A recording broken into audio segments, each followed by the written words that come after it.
Welcome to the It Factor. We're exploring a new blog post by Mr. Len Kaplan, CEO of CDML, a managed service provider in Queens, NY. For those of you running small to mid-sized businesses, CDML is the full-service team handling everything from network management and voice-over IP, or VoIP, and unified communications as a service UCaaS to complex cybersecurity, compliance, and cloud solutions. That includes infrastructure as a service, or IaaS, and Microsoft 365 and Azure solutions. So if you're a small business owner or you manage IT for a growing organization, this deep dive is specifically for you. Okay, so let's unpack this. We're diving into Mr. Kaplan's article, The Hidden Dangers of Blindly Trusting Technology Vendors. And this piece, it really hits a nerve. It confronts a reality every business faces, right? We outsource tasks to experts, but in doing that, we might accidentally introduce the single biggest risk to our environment. Exactly. What's so fascinating here is just how universal this issue is. Organizations, especially, the ones operating lean with limited IT staff, they rely so heavily on what vendors promise. And that promise is always convenience, right? Always. It's speed, convenience, and that very comforting line, "We will take care of everything." And that reliance creates what the article calls the convenience trap. We fall right into it. As business owners, we accept that help because, who has the time to babysit every single hardware installation? But let's get straight to the example in the article that it shocked me. It's this vivid, real-world case of a vendor setting up a standard office copier, just the scan-to-email function. Right, and to do it, they chose speed over security. They used a single free consumer Gmail account. A single Gmail account. A single Gmail account that was shared across many of their customers to route all the scan traffic. Wow. It's the ultimate shortcut, and it really illustrates a systemic security failure. Just imagine the flow of information for a second. Every time a client, say a doctor's office, a law firm, an accountant, scans a confidential document, that document is temporarily routed through that one shared Gmail account before it even gets delivered. So this isn't just one client's data at risk. It's exponential. If an attacker compromises that one Gmail account, they get a treasure trove. A complete treasure trove. They'd have access to confidential documents, sensitive patient records, financial data, you name it. Yeah. From dozens, maybe even hundreds, of totally unrelated organizations. It creates this massive shared liability pool. And I would think that any vendor specializing in this kind of high-end hardware would automatically understand the security side of things. Why doesn't that happen? And that's the core misunderstanding, isn't it? It's what Mr. Kaplan really emphasizes in the piece. We assume that vendors who are experts in their equipment copiers, HVAC systems, lab gear, we assume they must also be cybersecurity experts. That they're not. Often no. Their expertise is mechanical. It's operational. It's not digital defense. They're focused on making the machine function and, honestly, minimizing their own support time. Their motivation is optimization. Our motivation is security. And they're not always aligned. Okay, so if the copier story is the symptom, what's the actual disease here? The article breaks down, I think, 5 key reasons these dangerous shortcuts become just standard practice. Let's start with the first one. It apparently starts with us, as the client. It does. Reason number 1 is client assumption. Businesses just inherently assume vendors are security aware, and crucially, they rarely question the vendor's technical methods. So the copy rep says, I just need a password to set up the stands, and we just hand it over. We hand it over. No one asks, wait, where's that password going to live? How are you routing that traffic securely? We just trust them. And that leads right into the vendor's model, which is reason number 2. They use these one-size-fits-all templates. Exactly. Why spend 30 minutes securely configuring a dedicated connector for one client when a free shared account template works in 5 minutes for everyone? It's a direct financial incentive. It's about speed, not security architecture. Which points to their own lack of training, right? That's reason 3. You've got it. Many of these specialized equipment vendors, they just lack formal cybersecurity training.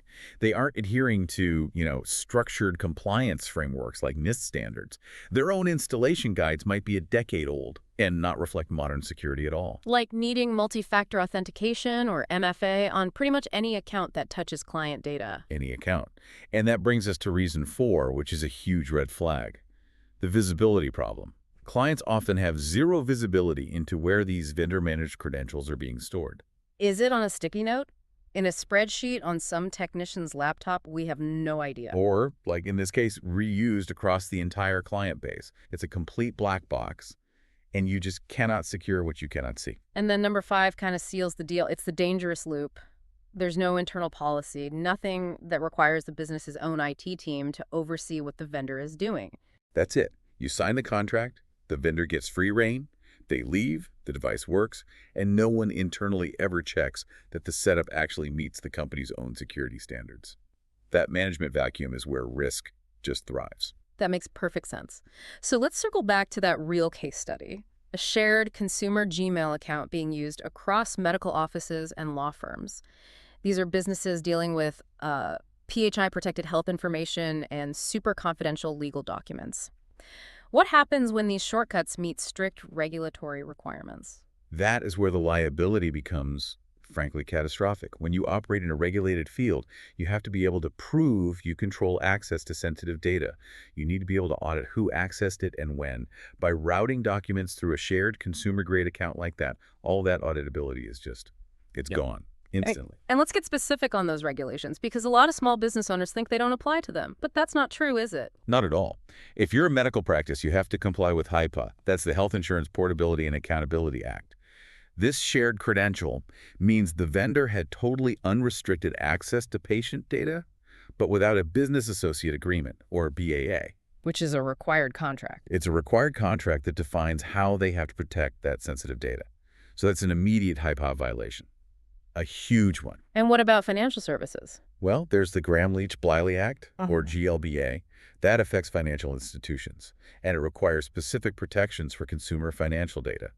So if you're a law firm with trust accounts or a real estate office handling closings, you're often subject to these rules.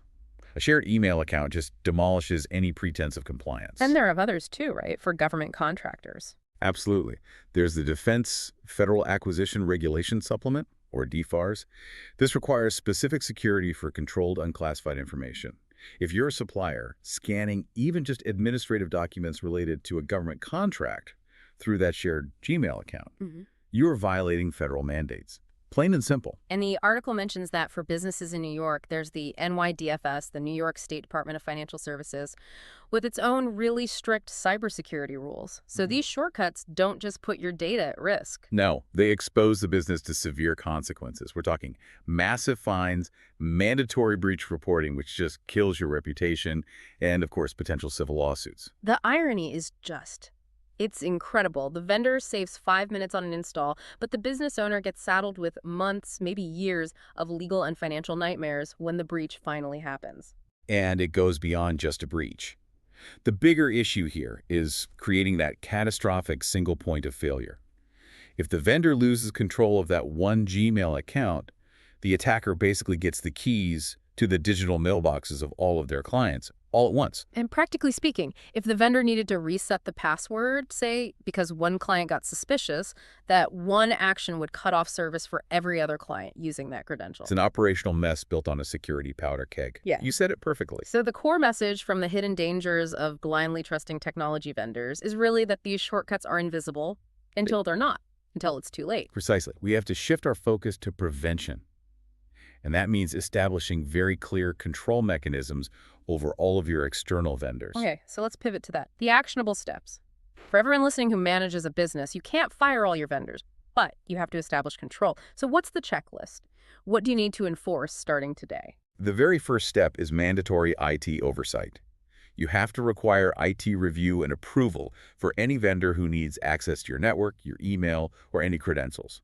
Don't just let them plug things in. Your internal team or your managed service provider, they need to validate the setup before it goes live. And we have to get rid of those shared accounts. You must mandate the use of what the article calls tenant-specific email accounts. Okay, can you break down tenant-specific in simple terms for us? Absolutely. A tenant-specific account is just an account that is unique to your business and is controlled by your corporate security policies.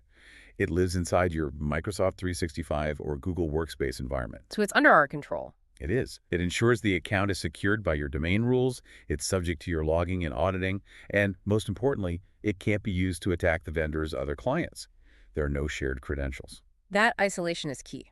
And for that scan-to-email scenario, we need to enforce something called SMTP relay. It sounds technical, but why is it so important? So SMTP, the Simple Mail Transfer Protocol, is basically how email moves. A relay just means routing it through a specific secure connection. Instead of using a free Gmail account as middleman, you use a secure, authenticated connector from, say, Microsoft 365. This setup confirms the email came from a trusted corporate source, not some random insecure account. It's all about verifying the source and securing the channel. Got it. And we need to make this official, right? The article stresses that you need a written policy that strictly prohibits shared credentials across clients. Yes, it shouldn't just be an understanding. It needs to be written into your service contracts with your vendors. And beyond that, documentation is vital. You have to document all vendor configurations, where are the credentials, what internal account are they using, what access do they have. So if something goes wrong, you have a record. You can trace the fault. And you can meet forensic requirements. And this next one should be totally non-negotiable for any credential touching your network. Multi-factor authentication, or MFA. Why is MFA so critical, even for an account a vendor might only use temporarily? Because passwords alone are not enough security anymore. They're just not. MFA requires that second verification step, like a code on your phone. It makes it so much harder for an attacker to get in, even if they manage to steal the password. Any account a vendor uses is a high-value target, and MFA is your best defense. That's critical. And the last defense is you can't just set it and forget it. Exactly. You have to periodically audit these devices for improper settings. Sometimes a system update or a network change can cause what we call configuration drift, where the settings silently revert back to an insecure default. Auditing catches that. So that's the essential takeaway. These shortcuts are invisible until they cause a disaster, and proper oversight prevents them from ever happening in the first place. If you don't actively control vendor access, you are just inheriting a massive amount of risk. Right.